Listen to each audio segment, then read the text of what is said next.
So ఇప్పుడు ఈ తాబేలు ఉదాహరణ ద్వారా ఏం చెప్తున్నారంటే, బయట కనిపిచ్చేది, ఆ తర్వాత వినిపించేది. అది ఎలాగో కనిపిస్తది, వినిపిస్తది. కానీ మనం చెయ్యడం మాత్రం శ్రేష్ఠ సంకల్పం చెయ్యాలి.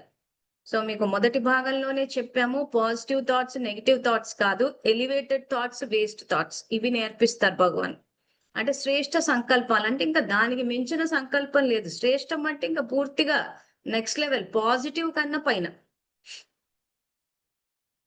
సో కాబట్టి ఎప్పుడైతే ఆ రకంగా మనం బయట ఏది కనిపించినా, వినిపించినా శ్రేష్ఠ సంకల్పాలు చేస్తామో, మన నంబర్ ఆఫ్ థాట్స్ ఏవైతే విపరీతమైన ఆలోచనలు చేస్తావో అవి తగ్గిపోతాయి.